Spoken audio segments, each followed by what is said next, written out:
sa inyong lahat. Naway maging komportable kayo na ipagdiriwang natin ang presensya ng ating mga kagalang-galang na panauhin. Para sa ating panauhin,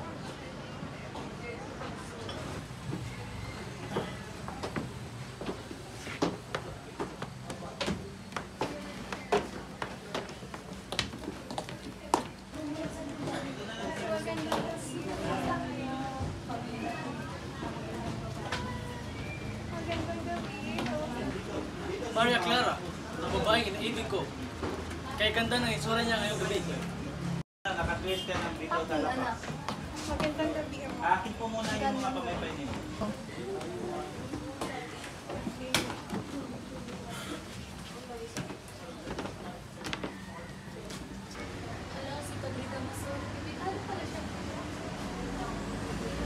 Kakahangang pagtitipon, Kapitan Tiago. Magandang gabi, Padre Damaso. Alam mo talaga paano maging punong abala ng di malimutang pagtitipon.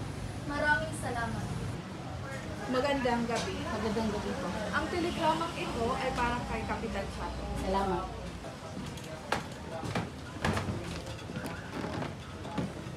Telegrama po para sa inyo. Maraming salamat. Mga Ginoo at Binibini, ang Kapitan General ay darating at ngayon siya ay tutuloy sa aking bahay. Kailan siya dadating? Sagutin mo naman kami. Ang kanyang kamahalan. Siya nga, darating ang kanyang kamahalan at dito pa sa bahay ni Kapitan Tiago ito tutuloy. Wala na siya mapipiling mas mabuti. Isa na naman tong palabas ni Kapitan General.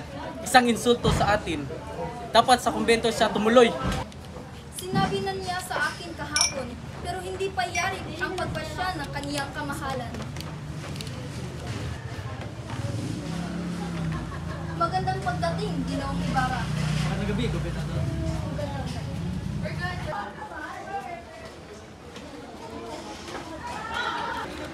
Alam mo ba, Ginoong Gobernador, kung hanggang kailan dito titigil ang Gobernador General? Hindi ako nakakatiyak. Mahilig ay sorpresa ang kaniyang kamahalan. Ang iyong telegrama. Maraming salamat.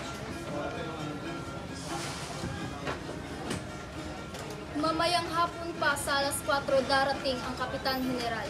May panahon pa tayo para kainin ang ating pagkain.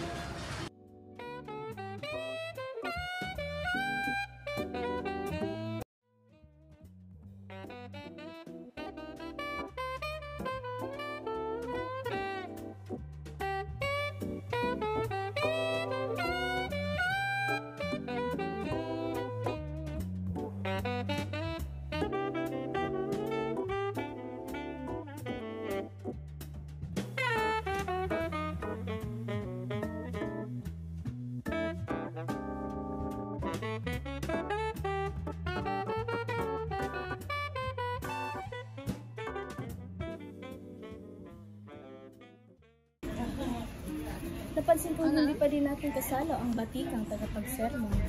Pagod siguro, nasagad siguro sa haba ng sermon. Para makapagsermon ng ganoon, kailangan magtaglay ka ng baga ng tulad ng baga niya. Alam niyo bang naniniwala akong ang kusinero ni Ginoong Ibarra ang pinakamahusay sa buong probinsya?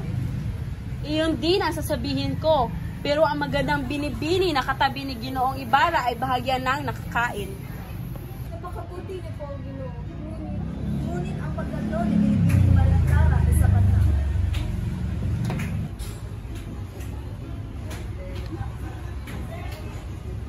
Ibarra, nakakatuwang makita ka. Kumusta ang iyong paglalakbay? Maraming salamat, Padre Damaso. Mabuti naman ang aking paglalakbay. Nagbalik ako na may madaming ideya para sa ating kinabukasan. Sabi mo, mabuti. Bihira talaga ang mga kabataan ngayon. Dapat tayo mag-ingat. Kung nagtatalo na sila. Oo nga. Binanggit ni Ginoong Ibarra na may nakatulong sa kanyang mga proyekto at sinabi niya na may mga arkitekto nakatulong sa kanya nang kayo'y dumating. Wala akong alam sa arkitekto, pero pinagtatawanan ko ang arkitekto nila. Tignan nyo, ako mismo ang gumuhit at nagplano ng simbahan at mahusay itong naitayo. Kung gayon man, ang tungkol sa ilang gusali halimbawa'y paaralan, kailangan ng karunungan na Karunungan, kamangmangan, tanging isang bobo lamang ang nangangailangan ng kaalaman. Ngunit, Padre Damaso, Hahantong sila sa dapat nilang hahantungan. Nakakaamba ang kamay ng Diyos. Bulag na lamang ang hindi nakakita noon. Maging dito sa lupa, ang ama ng mga lupong na iyan ay mapaparusahan na. Namatay sila sa kulungan. At sabi nila ay wala man lang lamang.